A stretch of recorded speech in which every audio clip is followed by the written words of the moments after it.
বন্ধুরা আপনাদের সকলের দোয়া আল্লাহর অশেষ রহমত এবং সঠিক কিছু টিপস প্রয়োগ করার কারণে কিন্তু আমি আমার এই ছোট্ট চ্যানেলটি মাত্র 6 ঘন্টায় মনিটাইজেশন অন করাতে পেরেছি। তো সেই জন্য কিন্তু আমি আমাকে অনেক লাকি মনে করি। তো আমি যাকে ইউটিউবে ফলো করি তাদের মধ্যে কিন্তু অধিকাংশ মানুষই এত কম সময়ে তাদের ইউটিউব চ্যানেলগুলো মনিটাইজ অন করাতে পারেনি। তাদের মিনিমাম 10 থেকে 12 দিন, 15 দিন, 25 দিন, 30 দিন এরকম টাইম লাগতো। কিন্তু সঠিক কিছু টিপস প্রয়োগ করার কারণে আমার চ্যানেলে মাত্র 6 ঘন্টায় কিন্তু মনিটাইজেশন অন হয়ে গেছে। তো আমি আজকে আপনাদেরকে শেয়ার করব যে আমি কি কি টিপস আমার চ্যানেলে প্রয়োগ করেছি এবং আমার চ্যানেলে মাত্র 6 ঘন্টায় মনিটাইজেশন ইউটিউব আনেবল করে দিয়েছে। তো ভিডিওটি শুরু করার আগে একটি রিকোয়েস্ট, আপনি যদি এই চ্যানেলে নতুন দর্শক হয়ে থাকেন অবশ্যই নিচ থেকে চ্যানেলটি সাবস্ক্রাইব করে পাশে আসা বেল আইকনটি বাজিয়ে দিবেন যেন পরবর্তী ভিডিওর নোটিফিকেশন সবার আগে চলে যায় আপনার কাছে। তো গাইস চলুন আমরা মূল আলোচনাটা শুরু করে দেই। তো এখন আপনাদেরকে আমি কয়েকটা টিপসের কথা বলে দেই। এই টিপসগুলো যদি আপনারা প্রয়োগ করেন ইনশাল্লাহ আপনিও মাত্র কয়েক ঘন্টার ভিতরে আপনার চ্যানেলে মনিটাইজেশন আবিষ্কার করতে পারবেন। তো আজকের প্রথম টিপস, বন্ধুরা আপনারা যারা ইউটিউবে ভিডিও তৈরি করেন তারা অবশ্যই আপনার ভিডিওতে ফেস ক্যাম ভিডিও তৈরি করার চেষ্টা করবেন। আপনাদের মাঝে অনেকেই রয়েছেন যারা বিভিন্ন ধরনের পিকচার বা বিভিন্ন ধরনের স্ক্রিন রেকর্ডিং ভিডিও তৈরি করেন। তো আপনি যদি আপনার ভিডিওতে ফেস ক্যাম, এই যে আমি ফেস দেখাচ্ছি, এরকম যদি ফেস ক্যাম ভিডিও তৈরি করতে পারেন তাহলে আপনার ইউটিউব চ্যানেলটা আপনারা অনেক তাড়াতাড়ি মনিটাইজেশন আনেবল করাতে পারবেন।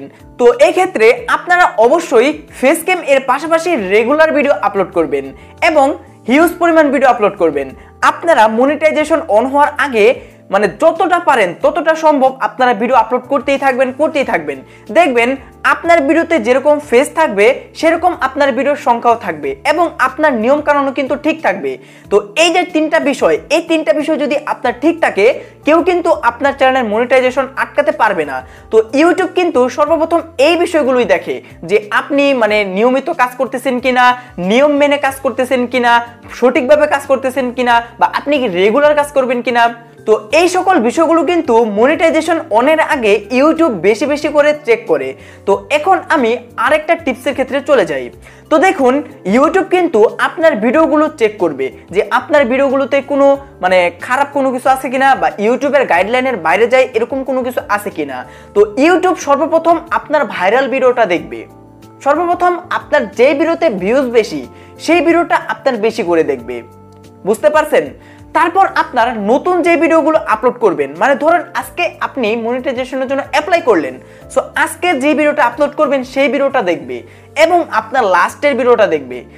তো আপনার করণীয় হচ্ছে আপনারা অবশ্যই আপনাদের যেই নতুন ভিডিও এবং যে ভাইরাল ভিডিও এগুলো একটু ভালোভাবে এডিট করে নেবেন। ধরেন আপনার যদি কোনো একটা থাম্বনেলে মানে ভুল থেকে থাকে আপনারা ওটা সলভ করে নেবেন, আপনার টাইটেলে ভুল থাকলে টাইটেলটা সলভ করে নেবেন, আপনার ডেসক্রিপশন ভুল থাকলে ডেসক্রিপশনটা ভুল মানে চেঞ্জ করে নেবেন। মানে আপনার কাছে মনে হচ্ছে যে এই বিষয়টা সমস্যা ধরতে পারে, তো আপনারা ওই সমস্যাটা তাড়াতাড়ি করে রিমুভ করে দেবেন, তারপর মনিটাইজেশনের জন্য অ্যাপ্লাই করবেন। দেখবেন খুব তাড়াতাড়ি আপনারা কিন্তু আপনাদের চ্যানেলে মনিটাইজেশন অন করাতে পারবেন। তো গাইস ইউটিউব কিন্তু এই সকল বিষয়গুলোর পাশাপাশি আরো অনেক বিষয়গুলো দেখে, তার মধ্যে একটা হচ্ছে ইউটিউব ভিডিও মেটাডাটা। তো এই মেটাডাটা হচ্ছে আপনার ভিডিও ট্যাগ, আপনার ভিডিও টাইটেল, আপনার ভিডিও ডেসক্রিপশন, আপনার ভিডিও থাম্বনেল। তো অবশ্যই আমি একটু আগেও আপনাকে বললাম যে আপনারা কখনোই মানে সমস্যা মনে হয় এরকম কোনো থাম্বনেল, টাইটেল, ডেসক্রিপশন রাখবেন না। আপনারা মনিটাইজেশনের আগের দিন সেগুলো সুন্দরভাবে রিমুভ করে একদম ফ্রেশ করবেন, তারপর মনিটাইজেশনের জন্য অ্যাপ্লাই করবেন। আপনি কিন্তু চাইলে মনিটাইজেশনের পরে সেগুলো আবার এডিট করতে পারেন, কোনো সমস্যা নেই, কিন্তু আপনি মনিটাইজেশনের আগে একদিন অবশ্যই এরকম ভাবে চেঞ্জ করে নেবেন। তো এই সকল টিপসগুলো প্রয়োগ করে কিন্তু আমি আমার চ্যানেলে মনিটাইজেশন মাত্র 6 ঘন্টার ভিতরে আনেবল করাতে পেরেছি, যেটা সত্যি আমার মানে ভাবতেই অবাক লাগে। তো ভিডিওটি ভালো লাগলে লাইক করতে পারেন, এই চ্যানেলে নতুন দর্শক হলে নিচ থেকে চ্যানেলটি সাবস্ক্রাইব করে পাশে আসা বেল আইকনটি বাজিয়ে দিতে পারেন যেন পরবর্তী ভিডিওর নোটিফিকেশন সবার আগে চলে যায় আপনার কাছে। তো দেখা হচ্ছে পরবর্তী কোনো ভিডিওতে, ততক্ষণ পর্যন্ত সবাই ভালো থাকুন, সুস্থ থাকুন এবং আমার চ্যানেলের সাথে সদা সর্বদা সবাই জুড়ে থাকুন।